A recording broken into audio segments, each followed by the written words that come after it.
Hello, welcome guys. Epi here with another Epi chat. It's been a while. I don't do these very regularly anymore, but I do once in a while try to get my hands on someone that is interesting and willing to talk to me. And I have the great pleasure of talking to EG's PPD. He got up early this morning just for this event, so I'm very grateful and happy to welcome him onto the show. Peter, how are you?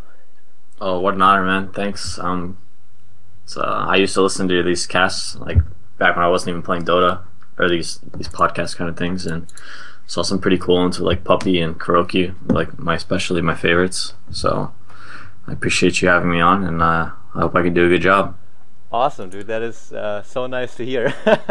Because I don't want to talk about it too much, but it's not like my videos get a lot of views, but I get good feedback from people that I feel matter a lot, and that makes me very, very happy. I don't get it very often. Fluff said something similar a while back, so especially hearing it from you, that's a big honor. Thank you, man.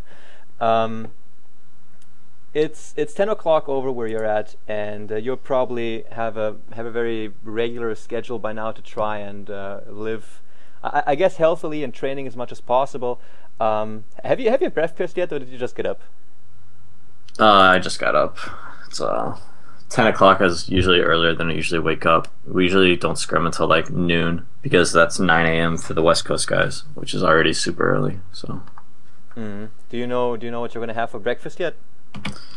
I probably won't eat breakfast, but that's just because of like a weird scenario, like where there's been construction outside, so we haven't been able to. We had to like park like all the way to the other part of the neighborhood, and we had to walk. So I've been avoiding going to the store as much as possible because I have to like walk for like 5 minutes to get to my car. But usually, I do like a glass of orange juice, and then I've been doing like a whole wheat bagel with peanut butter as like a breakfast, and then maybe like a banana or something if I'm feeling really healthy. Nice. Do you also work out and try to stay healthy? Once again, not recently, but I used to go to the gym like 4 or 5 times a week, just at nighttime, like 11 p.m. or something, after I was done with my games and stuff. Oh, but wow. it's been probably 2 weeks or so since I've gone. Same here. I've been trying to get a little bit more healthy, and then the first few weeks are really good, and then you kind of It gets hard, and yeah. every time you miss one day, it's so much harder to go back the next day, and it's just everything in general. Developing habits, it can be difficult. It's true. Here's one thing, because we're talking about this. I swear I will go work out tonight, and I will try to eat more again, because I started working out about 2 months ago, and I already gained like I think 5 to 6 kilos, and I'm just a thin mother effer, so it's really hard for me to gain weight, and this just kind of motivated me. But anyway, this is not the It's topic very of off topic. discussion. Yeah, it really is. There's a lot of LAN events coming up, so switching topics to Dota quickly here. You will be attending ESL 1. You will also be, of course, attending the International 2014. The prize pool is fucking absurd. Has that kind of like, do you guys message each other and like, holy fuck, 5 million, or is it just something where you're like, don't let it distract you, just focus on what's coming up? Within the team, we actually haven't mentioned it at all. I think it's something that we would rather just ignore. Yeah. And just try and focus on playing our game. Obviously, I've mentioned it to like my parents and a couple of my friends and stuff, just to try and relate to them about how real this opportunity is. But no, it's something as a team I think we're choosing to ignore, even though nobody said anything at all about ignoring it. It is very real, and it is very within your guys' reach, because you are one of the teams that is extremely respected at this point in time, and that has shown that you're able to take on the best teams. And I feel like that's one thing that has been particularly interesting for me, is your play style. Could you take a few moments to just try and explain Evil Genius's playstyle to someone who has a little bit of experience with the competitive scene, who's watched a bunch of games? Maybe just point out a few of the things that you feel set you apart from other teams. Okay. To start that off, I think that my team has some of the most individually skilled players out there. I I think when we go into a game, we are very confident. We assume we're going to win before it even starts, and I think that really helps in our play style. I think we farm better than most teams in general. Just we use the map effectively. You know, every minute we're clearing all the camps and ancients, and the lanes are getting pushed and stuff like that. For play style, I think people think we're pretty farm heavy with Midases, but I like to think that we put enough early pressure on with roaming and like pulls from Zai and myself that it allows our teammates to get their core items that allow them to keep farming throughout the game. So whether that's we need to push the tower early so we can get pressure off our offlane so Universe can get some items, or we need to gank mid because our tour has a rough matchup.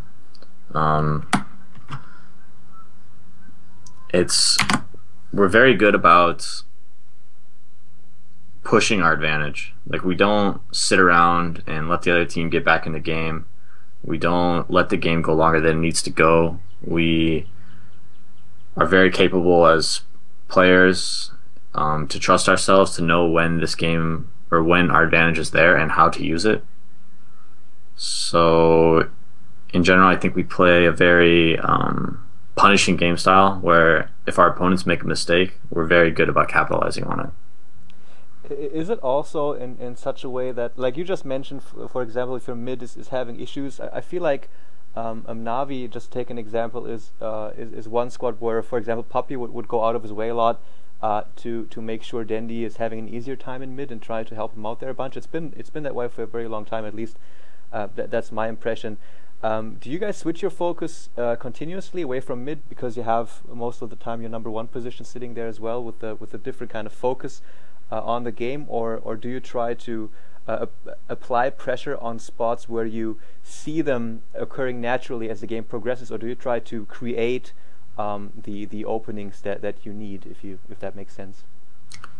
Well, obviously it's a game by game situation, but ganking middle is something I don't really like to do that much. I think when you're ganking mid, you're always ganking usually the most farmed and the most over-leveled hero in the game. So, and your supports are generally the lowest. So when you go for that gank, there's so many things that can go wrong, and if it doesn't go perfectly, then it's not going to work, and then you waste all that time with your supports. Their offlaner is getting all that experience, and he's possibly getting some farm when he knows that you're gone. And the gank is just a really low percentage gank, I think, most of the time. And even if you do gank Artur, he's very good about getting back into the game and utilizing the jungle, like I said earlier. He's just maybe that is because our position 1 is usually mid, and position 1s have a habit of catching up in a game.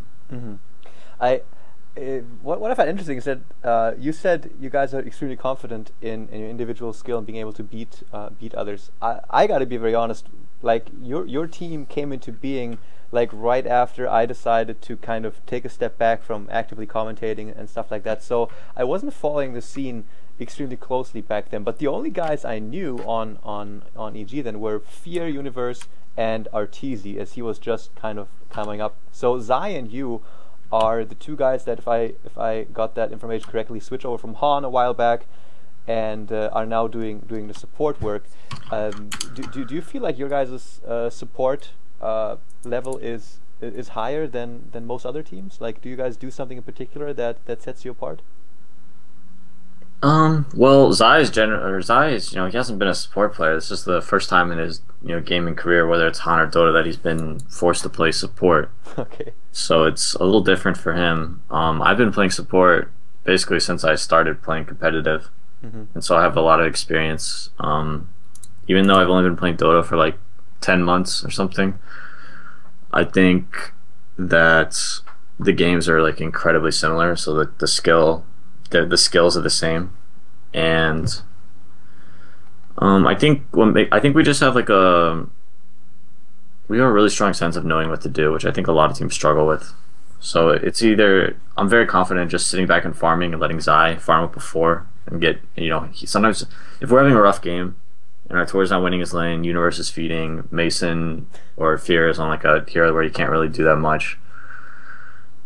We always look to Zai to like carry us on like a Visage or I don't know, a Wraith King or something, and he usually comes through. and we treated our 4 as more of like a kind of like a core, kind of like Alliance did at TI3 with EGM Naga, and you know, he always comes through for us.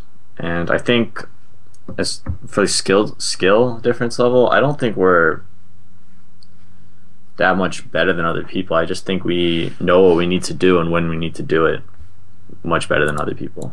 And that is, I think, we're slowly getting to the topic where I think the most, we're going to be spending the most time on this interview, because I just, by the way, do you watch like all the EU hubs and like the, you know, like not the games, but like them sitting on the couch at the good studio and stuff, or do you not spend time watching those? I watched a couple of like Mario Party and Worms games with Fnatic and C9 guys, but no, I haven't been watching it that much. Yeah, same here. I didn't get the chance to watch it too much, but today actually there was a video about but with Kuroki and Bruno sitting on the couch at night. It was like 3 or 4 o'clock in the morning, which really was the only reason I started watching it, because I figured, damn, if it's for some reason conversations at night are so much different than during the day. Like for you right now, you're starting your day, you just got up and stuff, and I feel like you're in a totally, like, people are in a totally different mindset when it's nighttime. It's Bruno talked about that as well.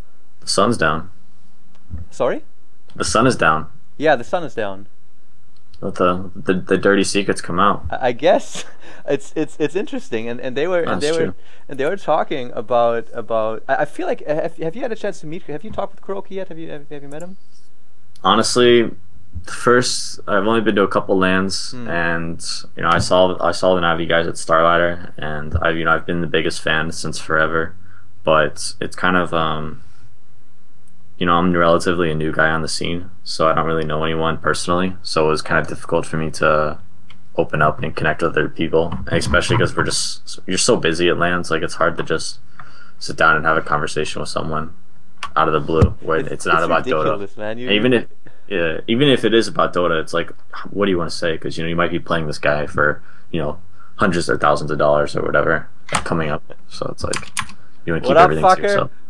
I'm PPD. I've been playing this game for 10 months and I'm rocking the lands. That's an amazing feat in and of itself. But what I wanted to get at was that Kuroki is just a very interesting guy to talk to, and I've had the pleasure of talking with him a bunch of times, and I feel like you two could also get along quite well. He mentioned one of his fears or worries going into the international for being, you know, a pick like Batrider again dominating the draft, whether it be in the ban phase or the pick phase. And when he mentioned that, I had to think about you, and I was wondering what you would think about that. Do you feel like that's a warranted fear? Do you understand where he's coming from with that? I don't entirely understand what you and him mean by that. Like, the hero dominates. Like, he's obviously, you know, he's been dominating. He's been getting picked or banned nearly in the first stage every time. Exactly. Yeah. But just to give you some background, he was talking about how he found it from the aesthetics of the game a little bit negative that Batrider has been so prevalent in like the past few TIs. And he feels like the impact the hero has on the game has still, like, he essentially says the design of the hero is flawed. Like, that's what he says, and that's his opinion about it. Yeah, I can agree with that. The hero, even if you nerf it, even if you nerf or no matter how you change the hero, his ultimate and his abilities to like gain vision over other people through fog with Firefly gives him an advantage, you know, like no other hero. And it just happens that his skill set is incredibly useful for winning Dota. So he, because you know, there's other unique heroes that are very different, but they just don't have the abilities that he does that allow him to win games. And I don't like it. Obviously, like, seems like kind of a problem because you know, you want all of these other heroes to be viable, but sometimes that's just the way it is. I'm okay if they want to remove them. It's whatever. But it won't happen. You guys are how long are you practicing a day? Like, do you do it every day? Like, what's the schedule there? Our schedule's a little complicated because our tour is still in school. Zai's in school as well, but you know, he's European, so generally we play at his nighttime. Like today we're not scrimming because our tour has to go to class. Our tour is in his like last semester, so his schedule is pretty flex. You know, he can miss class if he needs to for matches. And a lot of days he only has to go like half the day so we get some practice in. We generally, when we do play, we try to play from like 18 CET to like, I don't know, 22 or 23, I guess. So like 4 or 5 hours of playing, and that just really depends on if we have the right opponents or not. Our biggest struggle in scrims is taking the game seriously. I think we have a different mentality from when we're playing matches than we do scrims. Scrims, unfortunately, some of our pub tendencies carry over to scrims, and it kind of affects our practice. And like, for example, we've won 20 officials in a row or something right now, but we've lost our last like 9 scrims. Like it's actually insane right now. Like the past 2 days, we just lost every single scrim. Could it? Does it have to? Like you mentioned, one part of the reason being that you don't take them very seriously. B, you take over some pub habits. I mean, I guess in terms of what I'm trying to get at is in scrims and in official matches, in times close and leading up to the International 2014, many teams would be like, oh shit, let's scrim a lot and find strong picks and strong strats, and once we find them, we don't try to give them away until the International 2014. Is that part of the reason where you're like, let's just pick something normal and not that strong combo X? Yeah. Well, I have, obviously I don't know, it hasn't been discovered yet. Everyone's still trying to figure out the patch, and there's a couple of heroes that people are still asking questions about and whether or not they actually are good or not. And for me personally, I'm willing to play anything on scrims if we think it's good, but once I have a lineup or a combo that I think is good and that I know we can play and that we've practiced, I'll just stop picking it entirely. Okay. And then I'll say, hey, you go play this here on matchmaking. Know your, like, keep the mechanics fresh, and that's good enough for us because we all play so much already. I remember almost a year ago I did the interview with Envy, and I asked him, will we see a lot of new stuff when the International comes? Like, will Dota fans see something they've never seen before during the International? And he's like, yeah, but I don't remember what that might have been. I think it might have also been before DreamHack, and then they did that ancient pooling thing with Venomancer. Yeah. But I don't think during the International anything huge came out. How about right now? Is there in your mind a lot of things that are being kept secret before the International? I think players have been pretty good about finding out all the little cheesy things, like you said, the Venomancer pull, like Earthshaker blocks. And, most of those got fixed.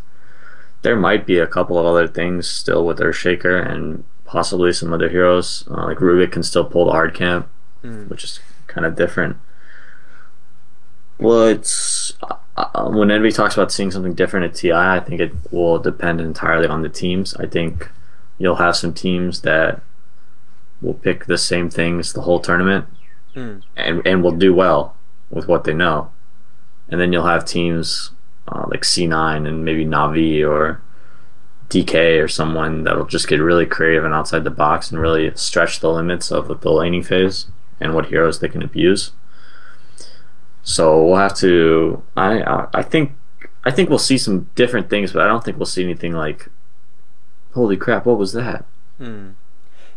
There is when people discuss heroes and their viability, like there is a German forum where one guy was talking about go for an offlane Dusa, farmer blink, and then she blinks with her ulti into a team fight. Obviously, that isn't a very practical idea, but is there any hero at this point in time where you're like in a state of questioning, where you think, I would really like to work this hero into a lineup, but I'm not quite sure how to do it just yet? Yeah. Well, there's a ton of heroes that have really that are very strong, but have entirely too weak laning phase. Like first one that comes to mind for me is like Elder Titan and Beastmaster. Those two heroes are like super good with their abilities once they get levels, but the problem is finding the levels and not getting punished because of it. Like they're just such bad laners, so they just have a rough time being on the map. Beastmaster, I thought you could be like a little bit worse but more tanky Shadow Fiend on the Radiant side with the Beastmaster, or like if you would go for so like you maybe got to explain this a little bit more to me why a Beastmaster is so punishable. I thought you could just like axe Little Camp. You mean like? Oh well, the thing is we don't run heroes like that mid.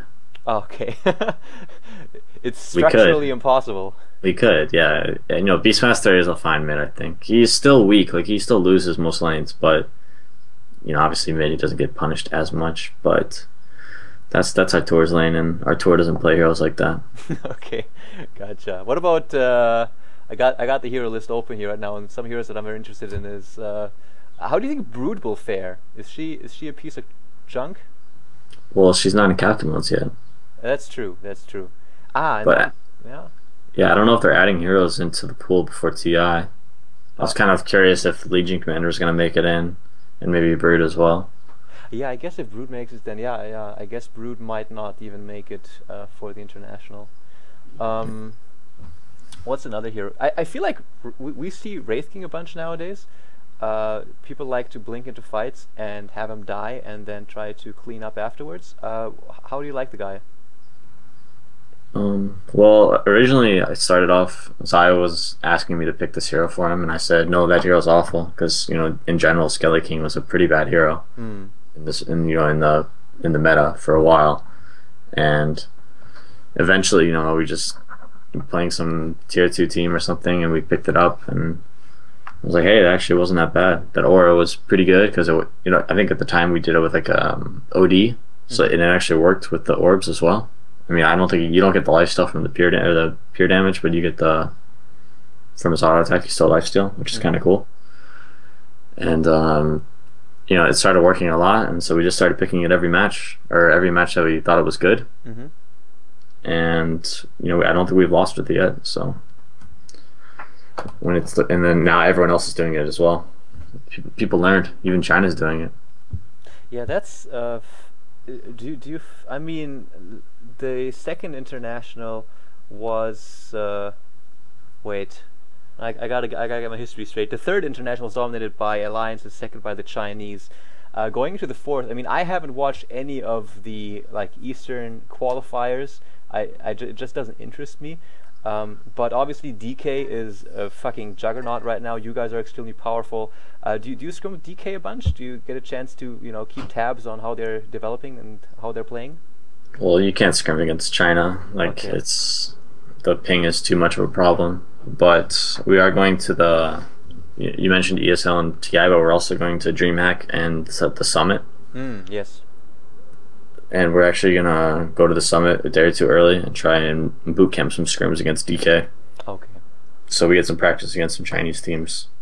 Because like, I know scrims don't mean that much, but before Starlighter we played DK twice and we won both games. I mean, they were good games, but they were like much closer and more competitive than what our actual matches against DK were. And I'm sure, you know, that was probably DK holding back a bit. Okay. But I mean, I don't know. We kind of just got wisped, I think. We weren't ready for Wisp, and they're the ones that showed us that we need to learn how to play Wisp. And when you learn how to play a hero, you also learn how to play against it. So I think we'll be much more prepared in these upcoming tournaments. Apart from DK, what, in your opinion, apart from yourselves, what team right now in the competitive scene are you extremely impressed with? I feel like both Alliance and Navi, I gotta admit, I don't watch that many competitive matches anymore, but they seem to be in a little bit of slump right now. Which teams do you feel, or do you agree with that statement? And what teams are you looking out for right now? Teams that we're looking out for are pretty much just the Chinese teams, and that's not because I think they're better than other teams. I just don't know anything about them, so I can't be confident in what I'm doing unless I know if I'm confident, unless I'm confident in what they're going to do. So that leaves me a little bit of an unexpected factor. So that's definitely some teams I'm looking out for. Mainly DK, Vici Gaming, and maybe like Newbie, I guess. I'm not really afraid of IG. I was very surprised that they qualified for ESL. But we'll have the opportunity to play against DK and Vici at the Summit, and then we'll get to play against IG at the ESL end. So we'll get some good practice against China teams before TI, which will be nice. For the Western side, teams that I'm impressed with, I was pretty impressed with Mouse. I think they kind of came out of nowhere, and when they formed their team, I don't think people when they formed Team Dog, I don't think people expected them to do that well. So I'm pretty impressed that they've gotten to where they are, and they're doing very well for themselves. Um, Concerning Navi Alliance, I think Alliance is still a very good team, and I haven't been around long enough to confidently say that Navi is not going to do well. But I don't think, unless something drastically changes and they have a huge attitude shift, I don't think they're going to place very well this year. I just don't think they have the camaraderie, I guess, to rally with each other and do well in a tournament like this. But it is Navi, so who the hell am I?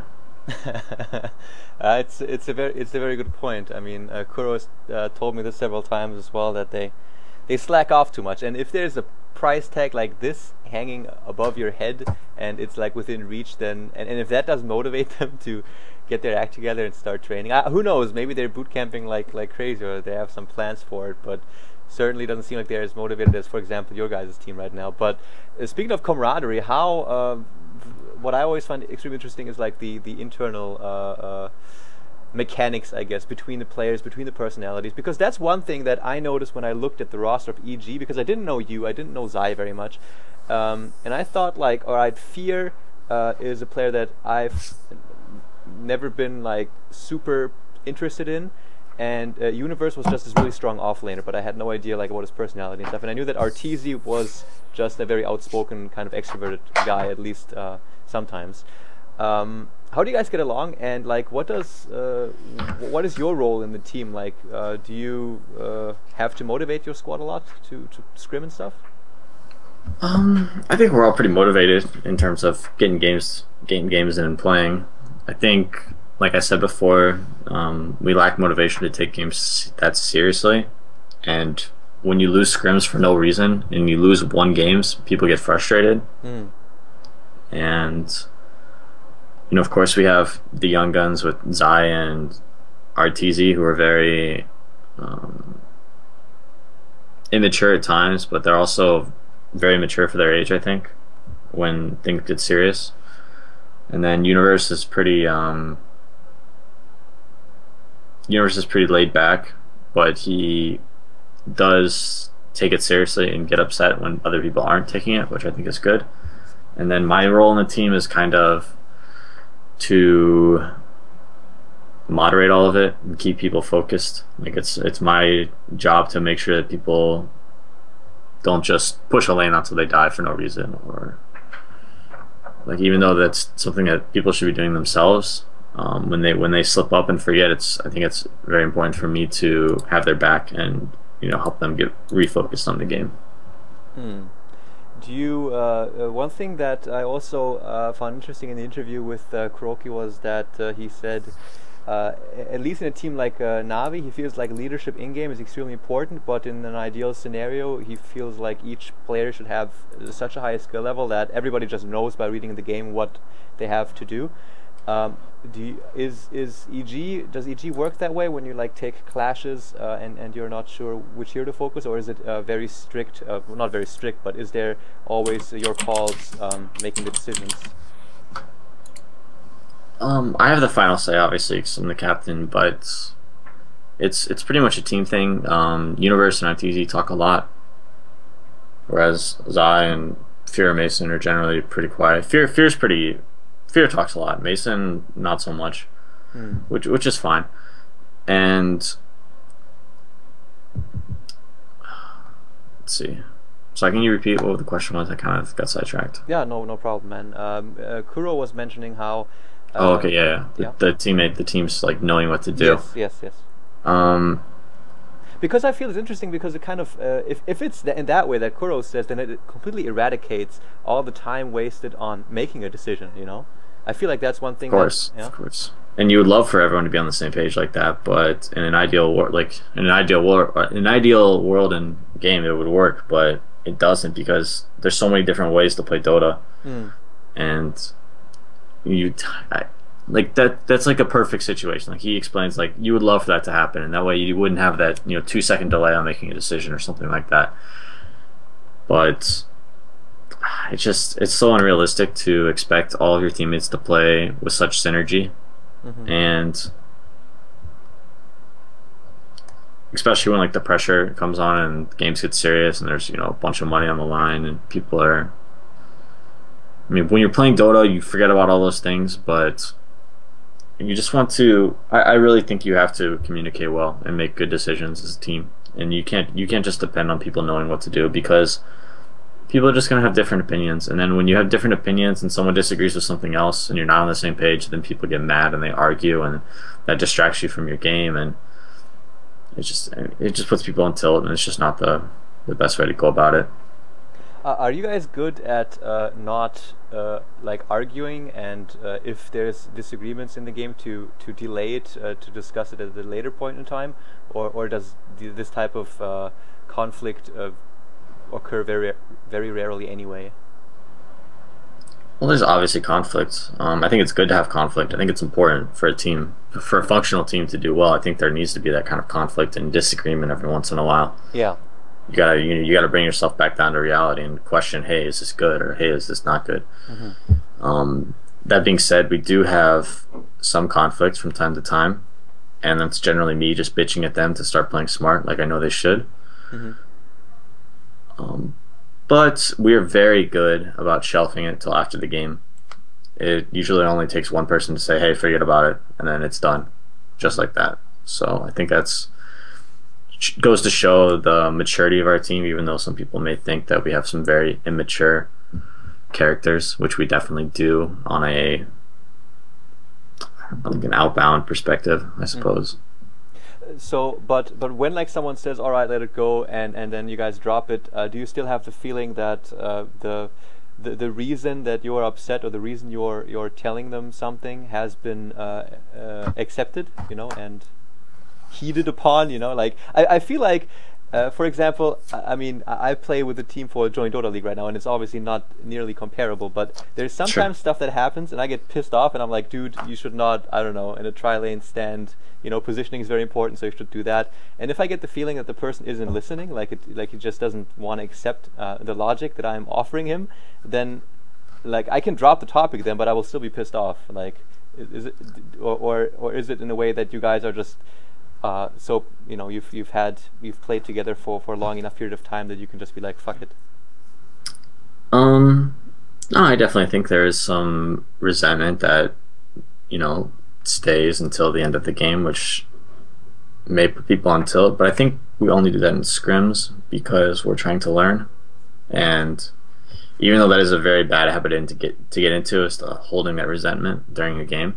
Maybe that's something that maybe I myself need to work on, because when people don't listen to me and they see, oh, this hero's coming to gank bottom and our bottom hero doesn't move out, it's like, well, and then he dies and then they get extra gold, they get a tower, and the whole game changes because somebody doesn't want to listen. That can be very frustrating, and there's really no excuse for it. So sometimes I hold that resentment, but in official matches and LAN games, I think we've had situations like that, but it gets dropped instantly because everyone is focused on just winning the game, no matter what happens. So, what about Monolith? Does he kind of sometimes get you guys on a table and he's like, "Hey guys, is everything fine? How's the communication in the team?" Or like, is he I wouldn't say organizer? He's pretty hands-on, but not that hands-on. Generally, he's been like coming into our Skype after matches and saying like, "Oh, hey, good job, guys," or "Forget about it. You'll win the next one if we lose a game," or something like that. We had some, like I said, we had some issues with us taking scrims seriously, which had to be. At some point, I needed Charlie to come in and talk to the guys and explain my perspective about how we need to be taking these games seriously. Last night we actually had like a short team meeting and we talked about the habit of winning and how important it is to a team. Yeah, totally. And that kind of made us, I think we all made a conscious decision last night that we need to win games, whether it's scrim, a match, a pub. We need to commit everything if we want to be successful. Oh, that is an awesome bit of information. Thanks for sharing that. How long did that meeting go, and how well did the team take it? Because that's communication, man, is fucking ridiculously complex. It is really something. Yeah, and the idea that you're talking about resentment, if there's any bit of resentment, tell me if that might be too loud. What's going on? Yeah, it's fine. It's fine. We can wait Is it? it? What is it? Oh, it's a construction. Let me close my window. Hold on. Okay.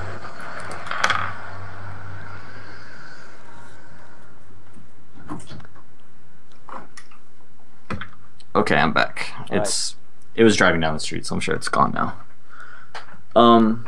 Let's say if you hold any bit of resentment, that resentment turns into disrespect, and once you start disrespecting your opponents, you don't listen to them and you don't believe in them.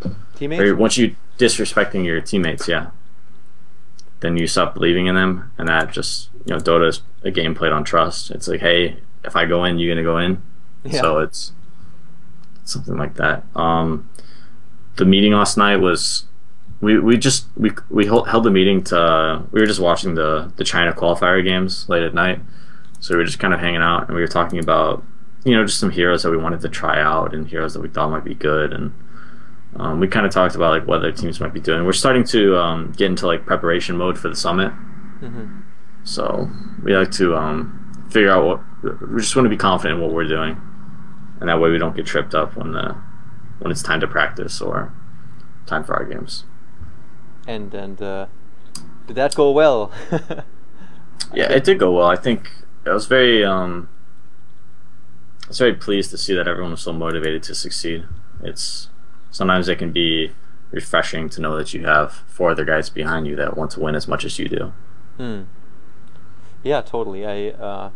This is kind of also a thing where I gotta think about Team Dog, because Paz and Fata, these two guys have been around for quite a while, and they've always been. I mean, Fata not so much. Because he plays, the solo mid. He's been in the spotlight a bunch of times. But Paz, I met him personally as well. He's a guy that also is really driven to win. But if he plays as, I feel like same with Pylai Dai and yourself. Like the supports are like the underappreciated roles that do a bunch of the thinking and the planning, the communication, and also like the preparation in terms of strategy, drafting, stuff like that, in-game calls. I feel like the team spirit and like just being on the same wavelength and not having resentment, not having communication problems is so huge in Dota, and it's become so big over the past 1 or 2 years. I think like the International 3 has been. I mean, every international is always the pinnacle of skill at that point in time, but I feel like the 4th one is going to be a whole it's going to be insane, I feel like, and it's great to hear that you guys are able to communicate that maturely, because it certainly isn't easy in a game like Dota. Dota's a very emotional game. Do you get pissed off in pubs, or do you not give a crap about pubs anymore? Obviously I want to win, so sometimes I get a little upset when my teammates do something alarming. Yeah. But I've been getting much better about I like to call it my pub rage. And generally I've just been using my chat wheel to express my emotions. Okay. So well it's played. Yeah, I just spam a couple well playeds or game is hard or new meta, that kind of stuff. So I try not to take it too seriously, but I'm on this 6K grind right now. I got to 5995 twice last night. I just can't get it. I don't know. So frustrating, man. I lose games in like 2 minutes too. Like I'm like I random like any hero that looks like a support or looks like a jungler, and that's instantly my role, and then we just lose. Damn, son. I just reached 4.4K, man, on solo. I'm very proud about that. Yeah. You got 5.9. I play with. Do you happen to know Sky, a German player? No, I don't know any German players. Oh, okay. He talked, like, I like to philosophize with him about Dota a bunch, and he also mentioned that when Alex left Übelst Gaming, that's like a tier 2 team at this point in time, but Kuro used to play on Übelst before he switched to Navi, and he said when their current captain left Übelst, it's just another guy who he said the guy, in his opinion, isn't the most skilled, but he had such a good understanding of the game that he was able to make such good calls that now that he's gone, they're worse off even if they had a better player in who was not able to make these in-game calls. So I guess what will be interesting to know is there anyone in particular in the scene right now who you just deeply respect a lot for just the experience and the ability to make in-game calls? Like, has there been any games you watched recently where you thought, holy fuck, that thing they just did or that call that must have been made was ingenious? Well, forever, since forever, I've been respecting Puppy as a captain, and I had some insider info that how he leads his team and how he directs them during a game. So that was very impressive to hear that. Like what? I just heard that he just calls everything, like everything. Just says, hey, do this. Hey, back up. Hey, push this tower. Or hey, let's smoke bottom or something like that. And I think that's very important to have on the team if you want to be successful. I think having that captain that can make smart decisions, and be able to lead a team of people that maybe don't have that kind of charisma to articulate their ideas in a Dota game. It's such a quick pace. And yeah, any team that doesn't have a leader, I don't think can win. Right. Universe, that dude has been around for a very long time. He makes a relatively quiet impression. What kind of a person is Sahil Aurora? Okay, I think I should start with a little bit of like a small anecdote. When I came to Dota, when I switched from Han, I was very displeased at what I saw in NA Dota. I felt like majority of the players have become stagnant with the idea that they are okay with being the best in America, and NA was so bad compared to international teams like Europe and China. And I tried to make it a point that I wouldn't play with anyone old from the scene. Like not old because Universe is like 24, which is a little bit older than most people. But I tried to make the point that I wouldn't play with any of the pros that were. Oh, I know. Okay, gotcha. Yeah, the previous pros, and that obviously changed when I joined. I joined Dignitas for like a short stint, and that was just because of like. I think I got greedy and I left. I was playing with Stay For You, which is just like a bunch of Han guys, and we weren't having the best results, and we came off a really disappointing MLG qualifier loss, and I think. That was all, obviously really disappointing, but Universe is someone that I had a lot of questions about before I started playing. But once you play with the guy enough, you realize how good he is, and his attitude is amazing. Like, he's very, very dedicated. Although, like, sometimes you might think he's just like super dedicated, and it's like really impressive that you can have that kind of motivation as a player when you've been struggling for he's been playing since TI1, so like 2 or 3 years without like any major results can be very disheartening, I think. And I don't know if I, even myself personally, would have that kind of perseverance. So that's just a testament to him as a player, and I really hope that we can have some success and make it all worth it.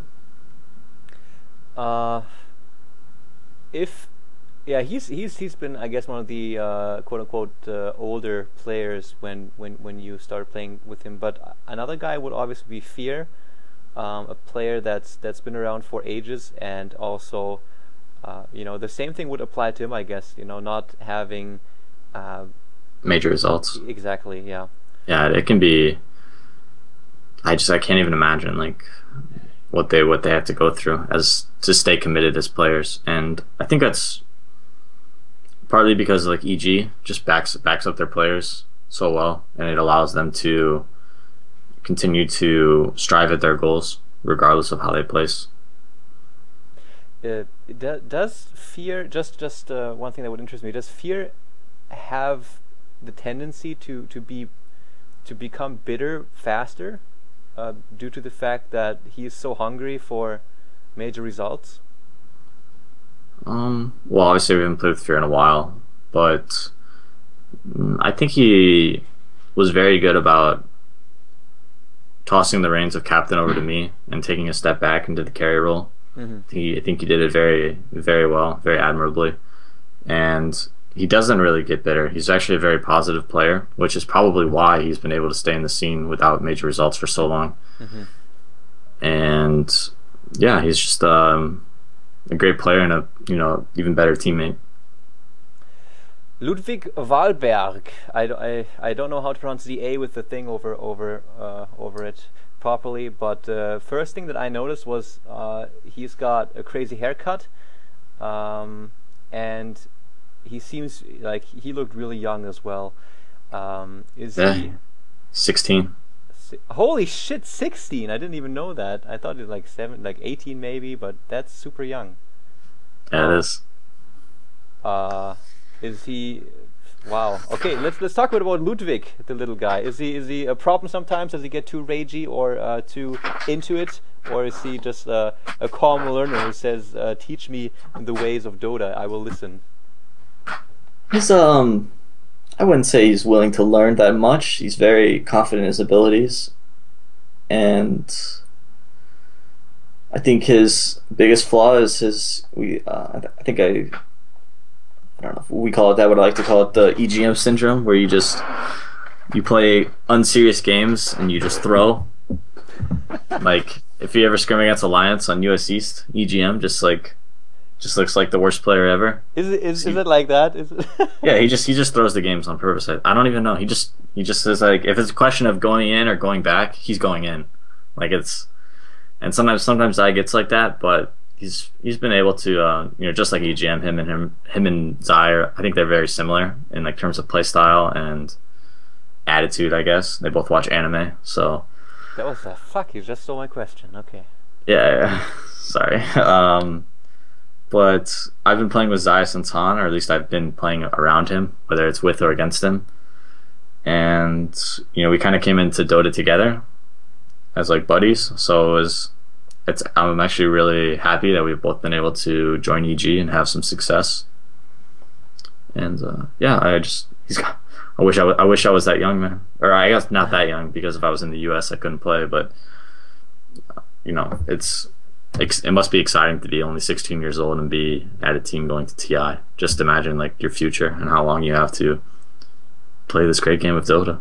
Yeah, exactly. That is so true. The one thing that I also would I can't call it regret, because I haven't really gotten to that point, but I would have loved it to get to the point where I could like hang out at the good studio house and just enjoy the esports lifestyle within the realms of Dota 2, because I feel like the community is so awesome, and like it's just, yeah, I can totally relate. Being 16 and being so successful within Dota 2 must be amazing. You got to make sure to tell him and make him appreciate that, because when you're that young, you don't know how fucking lucky you are.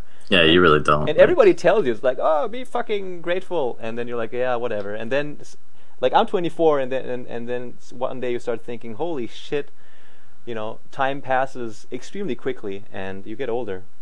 It sucks. Anyway, come on, dude. Let's not go there. Arteezy, he actually in the last interview said he was more of an introverted kind of guy. I guess just because of his flashy nature and him being a streamer and such, he's one of the more prominent members of EG. Is there anything that you can talk to us about Arteezy that perhaps we don't know, or just about his personality within the team? He's actually very, very dedicated, I guess is probably the best word. Like he's very committed to learning. Like you see him on a stream, he just picks the same hero over and over. And he's very committed to learning. And you think, oh, he's played Lycan 100 times. Why does he need to keep playing it? But he's still learning every game, and he just tests his limits and pushes himself so much to just get better. And even if he's already the best, he just still wants to get better, which is like a huge part of his character, which I think makes him this reason why he's so successful at such a young age. And also, I think the same thing with like Zai and like being young. I think he maybe underappreciates his position a little bit, which is, that's just comes with the age. It's just gonna happen. But I think he's a pretty I don't know what to say, a fun person. He's very very sociable within the team, and if we're having a rough game, he's able to throw in one of his little punchlines or his catchphrases, like, well, we lost, or he gets down sometimes, but he can be comic relief for the teams at times, which is helpful. All right. About and yourself, do you like, what if you had like a profession, a profession out of the real world that would most suit the role that you see yourself having within the team? Which profession would you choose? Would you be like the therapist, or would you be like the general? The general. Wow, that's never been asked that question before. I guess military positions would probably be the easiest way to go. Not entirely sure. It's kind of, I wish I could give you a better answer, but I think general is probably the best way to go about it. I think I'm confident and commanding. So yeah, you essentially, next to the standard work within the game you do, the most focus is really placed on designing the game, I guess, through your calls. Well, it's not something I work on. It's something obviously I work on it in like scrims and matches. Like, everything is practice, but I do a lot of other things as well than just lead the team. Like, I have my own role as a support player to play that I need to practice on as well, and I have to draft as well as lead in games, so it can be a lot. But I'm up for the challenge, and my teammates are there to back me up, so it's pretty easy.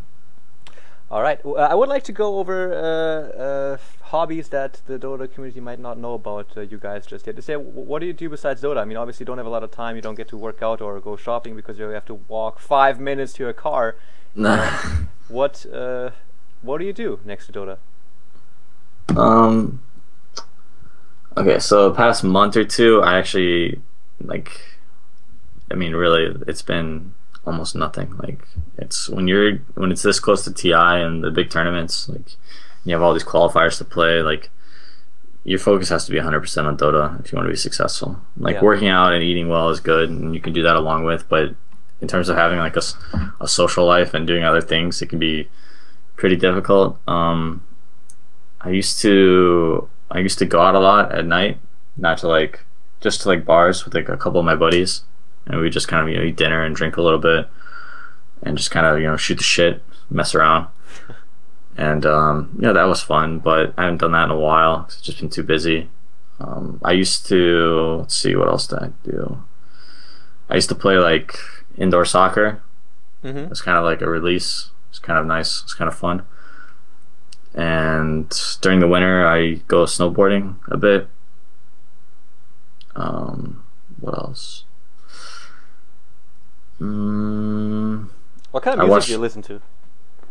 Oh, my music, very, very diverse. Very widespread taste in music. Like, all-time favorite band is probably Coldplay. And then, but I also listen to like Tupac and Nas and Eminem and just all sorts of music. And I've been really getting into like Arctic Monkeys right now, if you know who they are. Of course. And they're probably one of my favorite bands right now as well. So it's like, you can tell how ridiculous my music taste is. Like, it goes all over the place. And I even like that, I don't know how you describe the music, but like the Imogen Heap, like that kind of Imogen Heap, yeah. I don't know how you describe that type of music, but like the girl, like really high singing. But I also like a bit of that as well. So I'm just a fan of good music, I guess you could say.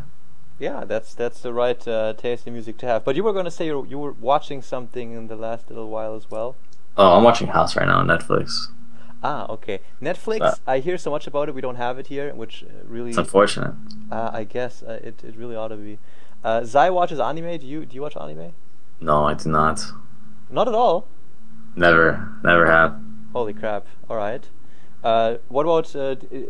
Do you know anything about your teammates that the Dota world doesn't know, but which might be interesting? Like any miscellaneous facts, any anecdotes? Let's start with Fear. Do you know anything about Fear where you're like, this would be funny or interesting for the people to know?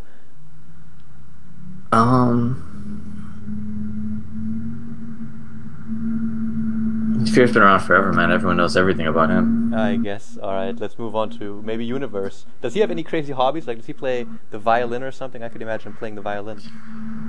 I'm not sure if he plays the violin or not. I'll have to ask. But one thing about Universe is that he's always texting. He's always texting? Always texting. No matter, like, before a match, before, like, a scrim, before practice or whatever. Even at LANs, I think. If you look at him, he'll just be on his phone, just texting. Who is he texting with? I don't know. Maybe his mom. Who is Universe texting with? We gotta find out. Yeah, you gotta ask him. Arteezy. I don't know. Arteezy? Okay.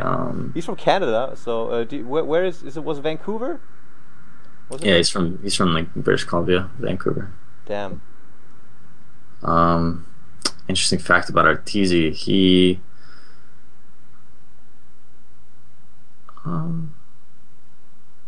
man, I don't know, man. Everyone's so public with everything these days. It's hard to.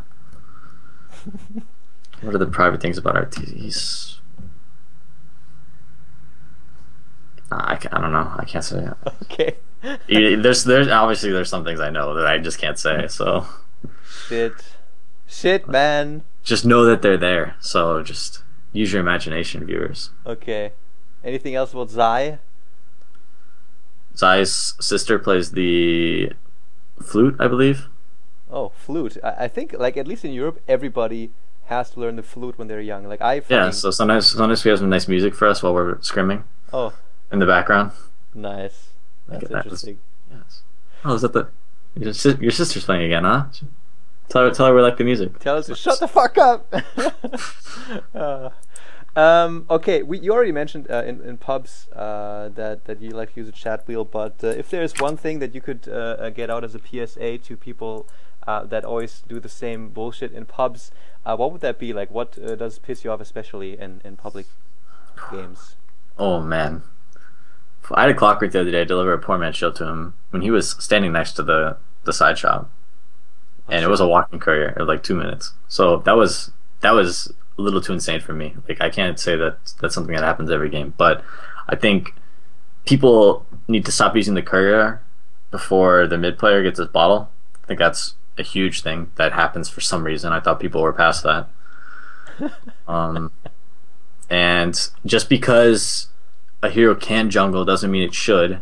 Like Batrider, Ursa, Axe, those heroes. Like when I random Ursa and people say, "Oh, you're not jungling? Are you stupid?" I just, obviously I instantly mute them, but that's tough for me too. So people need to, they just need to chill out and just think. Maybe he doesn't want to jungle. Yeah, I guess maybe you just don't. That's very nice. And because this is essentially a pre-TI special, I know you guys have some picks and strats worked out, and I know you don't want to talk to me about them, and I know you don't want anyone to know.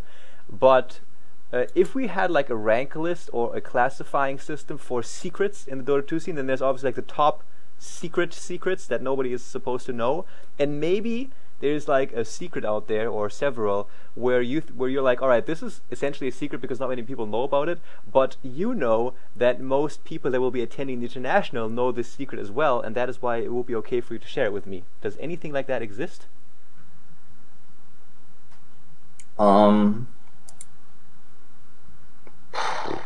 Wow.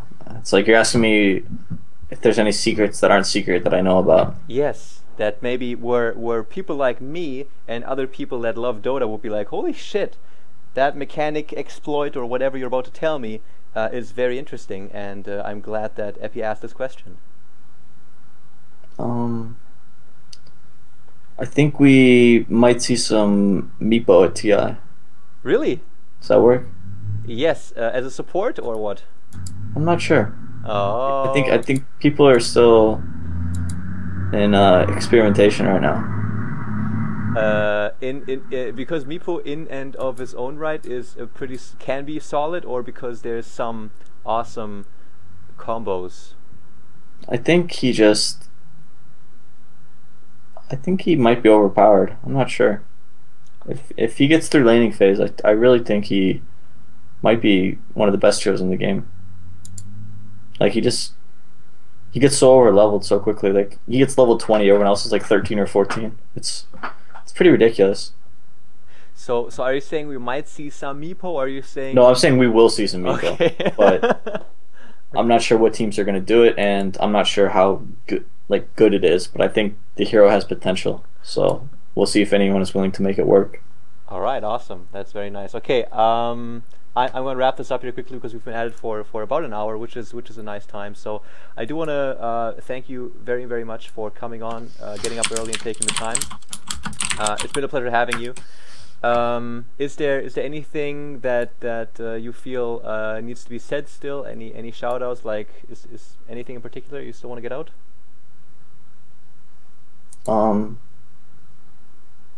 Warning to all the teams out there that scrim against Mouse. They like to talk to other teams about your picks. So, yeah, shout out the Mouse and PyCat. Is that a good or bad thing? That's a bad thing. Is that not liked in the competitive scene to talk? No, you shouldn't. Yeah, you shouldn't talk about you shouldn't talk about scrims in general. Ah, so it's like between EG and like Navi, if you scrim against each other, and if there's something that happens in there in terms of picks and items, and it's like stays between the two of you. Really? Yep. Holy crap! Which team do you share the most things with privately? I don't talk to anyone privately. Oh no, I don't mean share in terms of exchanging the information, but like, is there any particular team where a lot of these things happen that that both teams keep to themselves? And if so, which team would that be? Like every time we play against Navi, like something happens, we're like, holy crap, that is awesome. Well, I think our tour talks to like C9 a lot, so probably when we scrim C9, people will we learn a lot from each other. Oh shit, we haven't even talked about Envy standing in your scrim. We haven't. No, we have not. You want to head back to it for a second? Well, I know you guys get along very well with Envy, and I know that Envy said, and I mean, Envy doesn't come across as like the cocky type of guy, but I just found it interesting the way he worded it when he was asked about standing in for your team. He's like, no, I feel like they learn more from me being a stand-in than I learned from them. And I was like, woo, that's quite a way to formulate that sentence. Do you agree with what he said? I think we learned a lot from each other, regardless of what he says. I think, he definitely taught me some things about late game Dota, which were very impressive, which I never even thought of. So like what? One thing that we learned, like when we, I don't want to say too much, but just like utilizing the map after you wipe their team, like what's the best way to go about using a one team fight to get the most out of it. Like he was very good about telling us where we needed to farm, and you farm their jungle so that way they don't have it. And that seems like common sense, but a lot of times it doesn't happen. And he was very adamant about that happening all the time. So that was something that I learned from him. But I do think he learned some things from us. What, I'm not entirely sure. But I think it was more both ways kind of thing. Okay, now that we've got that out of the way, so anything else about that Eternal Envy experience that you found interesting? Anything that surprised you or impressed you? Well, I was pretty impressed that we were able to do so well with the stand-in and zero practice. I mean, honestly, I wasn't even surprised. I feel like we were just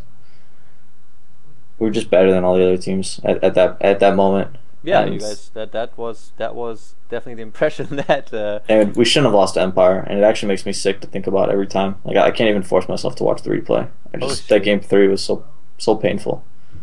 Damn. I just can't believe we lost. And the DK games were very disappointing as well. I don't think that we were able to show how good we were.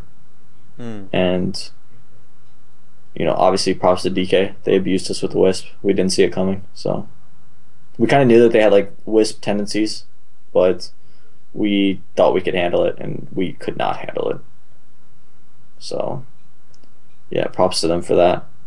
Is there anything in particular they do differently with the Wisp? Because, or is it just the whole they utilize the fear that the enemy has and how it influences the positioning and farming habits? Well, I think we've like after Star Ladder we just played Wisp like 30 games in a row or something. Like we just kept picking it until now people are first banning it against us. Okay. And we didn't understand how good the hero was because nobody has been playing it against us except for Fnatic. So they always pick the tiny Wisp, but it was like nobody beat us with it that badly. So we never said, oh, we kind of were under the idea that, oh, Wisp is beatable or Wisp isn't that great, but they showed us how good it can be, so I think that's very important. And I think a lot of other teams are starting to pick it up now as well, because it's a very good thing to have. If you, it's good to have. You need to have it there, I think, if you want to use it. What are your thoughts on Mirana? Mirana is obviously like a very good hero, and she's very popular. China's been picking it as a support, which is really bad. And if they listen to this, you're idiots. But the hero, I feel like it does way too much damage with the nuke and the arrow. Like the arrow does 360 damage, I think, at level 4, which is like one of the highest nukes in the game. And then the Starstorm as well does what, 450 damage, or no, 475 if you get the double. Yeah, if you get the double, yeah, it's so it's like plus a yeah, it's like hit. It's like what? It's almost like 1,000 HP plus autos. So it's like, I mean, it's just an absurd amount of damage for a hero that also has an escape and an ultimate that makes his allies go invisible for 11 seconds or something. 15 seconds, excuse me. Drow Ranger. Awful hero. Really? Yeah. Okay, I guess C9 might pick it with Drow, but that's it. And even then, I don't think it's good. Do you like playing it in pubs yourself, or? Yeah, I like Drow. She's fun. She's really fun, isn't it? Like with Mask of Madness and stuff. Holy crap! Yeah, I'm not sure if I think I go like I like the Lothars, like Treads, Lothars, Helmadam. That's fun for me in pubs because I could just abuse people that are just like solo pushing lanes. Okay, I got the hero list up here. I don't want to leave any particular controversial hero out. Yeah, ask away. You can just doesn't matter to me. Do you think there's going to be drafts that will utilize Dusa on the 1 position in the international, or any of the big upcoming lands? Or is she just a too slow piece of shit? No, she's okay. She'll get played, I think. Maybe I don't know how much though. I don't even know what teams play her, but I'm sure she'll show up in one of these tournaments. Will there be some like in fuck, I don't want to ask you about Scrims and what happens there, but what about Troll and his ulti? Will there be like any pushing strats? Have I just hit the nail on the head with EG's secret TI-14 strat? We've ran Troll before and we've discussed it. The ultimate is very good, obviously, but the rest of the hero, not the greatest. But I think in the right lineup, teams will be able to run it. I think Mouse did it couple days ago, maybe, or a week ago or something. They ran the Troll and they had success. So I wouldn't say it's out of the question of getting picked. Omni Knight? That's a hero that, I mean, I thought about a lot, and we've discussed it as a team, and we talked about playing it as support, playing it as a core, but I think the consensus is that the hero is just not good enough. There's better heroes in his position. So it's like why. Personally, I think his spell animations are way too slow for him to be good as a hero. Like it just when you cast the heal and the repel, it feels like it takes way too long to go to go on. I don't know. Yeah, I feel like the concept of Omni is extremely interesting. Just fuck everything up. Without taking. He also has no catch, which is a problem for a lot of heroes. especially in this game, because they just pick a bunch of mobile heroes, and then what can you do? But I don't know. I think he has potential. I'm just not sure. Like, I haven't played with him enough. I think he does have potential, but we'll see if anyone's brave enough to make it work. What else do we have here? Is Earth Spirit in the captain's mode? No. I feel like, do we see Brewmaster a lot in the games that are being played right now? Yeah, he's got picked a bit. A lot of Chinese teams run him. It's and fucking then crazy in the mid game. If you get especially like after Aghanims, holy shit! Like, no, you don't. I'm not sold on him yet. Ah. I gotta get crushed by him a couple times, I think. Okay. You I don't think the hero, if you have enough physical damage, you can just kill the pandas really quickly. And then he only has the Earth one, because the Earth one's the only one that doesn't die instantly. All right. What hero do you personally like the most right now? Ooh. Are you talking about my favorite hero to play competitively, or my favorite hero to play?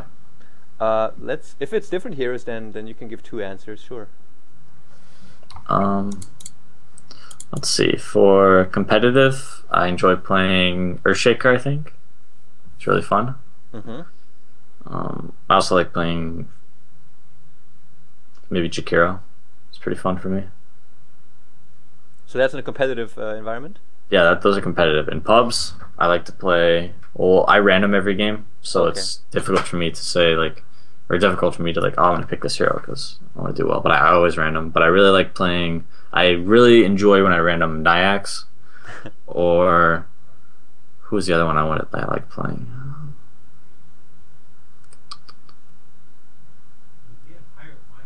I forget. It was Nyax and someone else. Also a strength hero that gets in your face? Yeah, maybe. I can't remember right now, but probably I like Kunkka a lot too. Okay. Yeah, I go Kunkka, that's awesome. I go no carry Kunkka in pubs. I like no X. I don't need X. X is for people that aren't good enough. Okay, you should stream your Kunkka pub sometime. Maybe that would be interesting to watch. I mean, if the Dota gods give me Kunkka, they will be streamed. Awesome. Okay, I could really go on like this for a while, but I think I will also have to prepare some food. My girlfriend just came home and she will be mad because I haven't done anything in the household so far. Do you live with your parents still? Or? Yeah, I do. It's just because I've been I didn't finish school, but I just finished my semester. So I've been my home is 10-minute drive from my university, so it's pretty convenient. Awesome. And to be honest, I haven't really made enough money in esports to live on my own, regardless of what people think, the whole hype thing. But now that I'm EG and I have a pretty solid salary, I can I'm gonna move out in August or September after TI. Hopefully after some good results. Well, I don't know, you must have done something wrong, because ever since I did those commercials for Rocket, I don't have to work a day of my life. I'm fucking rich. Wow, man. Congratulations. Yeah, I know. Alright, PPD, it's been an honor having you, man. It's been very fun. I wish you the best of luck. Again, it's very impressive what you've been able to achieve within the short few months that you've been fully committed to Dota 2, and I look forward to the next few months to come. Any last words, any last shoutouts? That was obviously sarcasm, right? No. 10 months Wait. or so, dude. You've been. No. The comment about about you working. Oh, you really want to know? No, I don't want to know. I'm just asking if it sounded like, at first I thought you were serious, then I thought about it for a second. I was like, no, that was sarcasm. Dude, no, I just know every time the ad comes on, the Twitch chat goes crazy. And, yeah, me too. I'm always there typing it. So loud, boys. What, you don't Twitch chat, man? Come on. The thing is, how that whole thing came to being was a good friend of mine works at Rocket, and he's like, dude, we're gonna be sponsoring DreamHack, and we don't like, we need some sort of content, but I don't have any budget. I don't even know if I'm allowed to say this, but I didn't get any money for that spot. I just did it for a friend. I get like Rocket hardware. Like if I ask him, I can get like a mouse. I'm using the headset right now, which I'm very happy with, and I use the keyboard. But like I didn't get anything, and it's so interesting. Like I get tweets like once a week where someone's like, "You fucking sellout, you motherfucker." I'd rather not get into it, to be honest. But it's cool. I was just fucking with you. Yeah, no worries. But yeah, thanks for having me, and okay. glad I hope I did well. So I hope so too, man. It's up to the quality of the other ones that I've listened to. So yeah, it's very nice to hear that you've enjoyed those as well. But you've been one of the guys that I've been wanting to talk to as well for a long time, because it's all, like when like these new teams come along, there's always a few characters that are particularly interesting. You were one of them, and I do thank you very much for taking the time. So I hope you have a great day, and let me give a quick shout out to your sponsors as well, because I think they deserve it. There will be Intel, Razer, Monster Energy, Kingston Technology, Inwin, and Raidcall. I'm not sure if I forgot anybody, or if that list is up to date. But shout out to those guys, and to Evil Genius as well for being an awesome organization. And thanks a lot one more time. So if you don't have anything else to say, I'm going to wrap it up. Sounds good. Thanks for listening, everyone. All right, that was PPD, guys. Thank you very much, and thank you all for listening. And if you're interested in listening to the previous Epi chats, you can just go to epicommentary.com. I will be updating that homepage in just a bit, and I hope that I will be able to get some more frequency in. So if you've listened up until now, thank you very much for your time, and have a great one. Bye-bye.